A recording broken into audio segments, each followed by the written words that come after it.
So, Damien, can you bring our next guest in, our brother, man, from another mother? I just want to say thank you again to Nyaba Arende. Thank you again to Amiria. Thank you to the host. That was powerful. We are going to keep this going. We have a scholar, an educator, a consultant, a self-proclaimed historian, and after you hear from him, you will proclaim him as an historian yourself.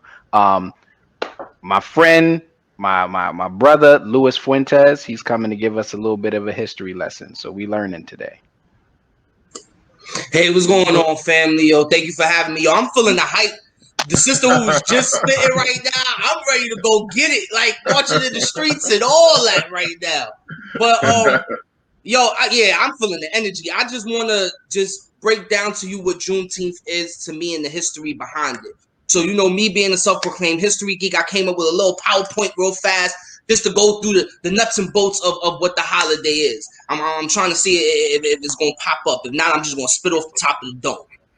There we go. So we got Juneteenth, right? So I want to go to the next slide real quick because I want to set the scene for you, right? So we in front of this house. According to the Weather Channel, Juneteenth, June 19th, which is the holiday that's commemorated for the time when slaves in Texas were given their freedom.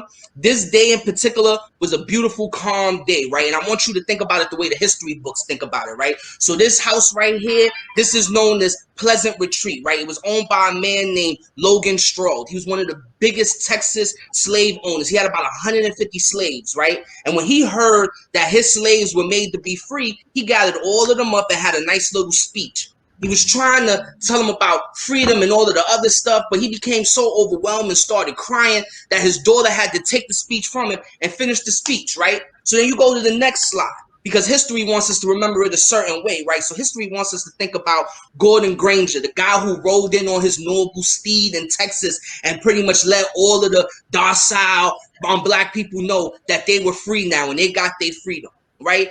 And then he's propelling this message that's given to us by this great emancipator, the world's best president. The next slide, President Abraham Lincoln, right? The great emancipator who found it in his heart to free slaves because he knew that the institution was wrong, right? And this is the nonsense that we're told throughout history. Hit the next slide so you can see even more of the nonsense, right? We're bombarded. Go back. We're bombarded with images like this in our school settings where we're displayed as victims, where we're displayed as people without agency. But I choose not to agree with this historiography.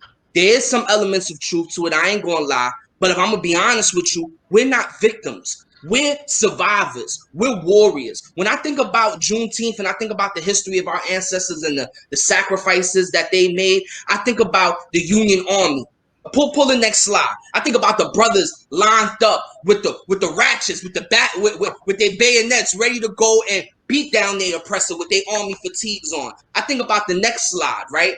I think about Harriet Tubman, who was always with the ratchet, right? She not only led masses to freedom, she was a spy for the Union Army. She let the Union Army know where certain soldiers were at. She was doing reconnaissance for them. When I think about our history and the warriors that we come from, I think about the next slide. I think about William Carney. Y'all talk about the movie Glory and how Denzel Washington was great in it. This guy is Glory. He was a part of the 53rd Massachusetts. He fought in the Battle of Fort Wagner. He's the first black man to get the Congressional Medal of Honor. Nobody gave him freedom. He just snatched it himself. When I think about our history, I think about the next slide. I think about how the sister who was talking about how we built up the cities. This map right here reflects how we done spanned it out ever since we took our freedom. We built up some of the most illustrious cities in the United States, and we done built up our own. Because when we think about our own cities, we got to think about Black Wall Street, which is the next slide. We thinking about 1921 in the heydays, and then after that, hit them with the next slide.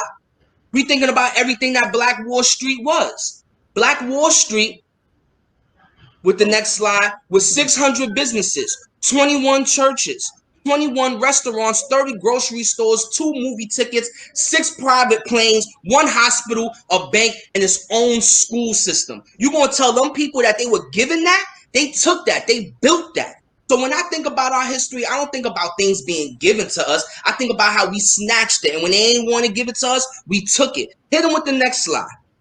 When I think about our past, I think about Booker T. Washington. I think about a man who was born into slavery. And when he took his freedom, not only did he take his freedom, he went and he took education. And he was able to enhance himself. And not only was he able to enhance himself, hit him with the next slide, he was able to build up the Tuskegee Institute, right? His ripple effects reverberated throughout history. Because when we think about the Tuskegee Institute, we got to think about this man right here with the next slide. George Washington Carver, the man who came up with 100 things for peanuts, bro. Booker T is the guy who hired him. And let's not forget, George Washington Carver was a man who was born into slavery and built himself up and pulled himself up from his own bootstraps. When we think about our history, nothing was given to us. We took it. Think about the next slide. Hit him with the next slide for me. When I think about our history, I think about Marcus Garvey, a man who was born in Jamaica, who was not born in America, but who looked at Booker T and idolized the man. He wanted to replicate what Booker T was doing and create a whole movement where every black person in the world was connected, whether it was the black dollar, whether it was through education. He looked at us as all being connected. Not a lot of people know this, but him and Booker T, they used to write letters to each other. The plan was that when Marcus Garvey would come to America, they would unionize their forces. History didn't allow that greatness to occur because by the time Marcus Garvey got to America, Booker T had passed away. But when Marcus Garvey came to America, my son was turning up. He had everybody in Harlem dressed out with union garbs, down with his movement, marching up and down Harlem streets. So many people was down with his movement. So many people dedicated their lives to the movement that I got to think about this next slide, the woman who pops up next, Louisa Ledane. She moved so much for Marcus Garvey that when Marcus Garvey got arrested for mail fraud, she was trying to raise his bail and organize him to get out. Why do I mention him? Why do I mention her? Because she devoted her life to the movement. So much so that she met her husband, Earl Little, and they got together and produced this man. Hit him with the next slide. The man that would later become known as Malcolm X. Our greatness reverberates throughout time. It's not something that was given to us. It's not something that we begged for. It's something that we took. And when they ain't want to give it to us, we built it ourselves. We put money together. We raised up economies on our own. And when they burnt it down, we built it back up. I don't prescribe to this historiography where we're victims. We're survivors in every sense of the word. And we seem to have forgotten that as a people. We seem to have forgotten how much we had nothing with and how much we built up from then. When Juneteenth comes, the sister got me so moved. I gotta hit you with the next quote, the last slide. I want you to think about this quote because this is the opposition that we're against. The commercialization of Juneteenth and how we're really viewed in a society that sees us something different, right? June 21st, 1865, 2 days after Juneteenth, a newspaper article in Texas wrote this: their freedom can never make them the equals of the white race. God himself has made a marked distinction between the white and black races, which no human laws, no all abolitionists in the world can ever obliterate. This notion, this belief still permeates today. It's something we're still in competition with. And the way I personally feel about it and the way I look at Juneteenth, we have to remember this kind of thinking because this is what we're up against. Because every time we try to ask for something, we get stomped on. But it's only when we build it up ourselves that it truly prevails. When we think about Juneteenth, we have to think about the struggles of our ancestors and how far they pushed the baton, and also how far we need to push the baton. We ain't really get nothing. We've been free-ish since 1865. We ain't really been truly free. We done had to been subjugated in so many different forms that we done had to evolve in so many different ways just to be where we at right now. So when we think about Juneteenth, yeah, we commemorate it. You know, we drink our red juice, we chill, we vibe, we give praise to the ancestors and libations and all that. But we don't forget that we are outsiders in a society that was not built for us. And the only way we will truly gain acceptance is when we build our own and we have our own establishments. Until then, we always going to be outsiders out here. We're wild in this wilderness. And that's just how I feel. That's my message from Juneteenth. Celebrate it, enjoy it. But this is just a day that is supposed to energize us to keep us moving forward and keep us moving towards that equality that comes with economic mobility, economic freedom. So thank you, brothers. I'm always talking that history pit. I'm always with. I appreciate y'all. Yeah, salute to you, Lou. Salute to you. That was man. That smoking that fire. You got me ready, man. I'm ready to grab the ratchet and everything, man, to come out here, man. So.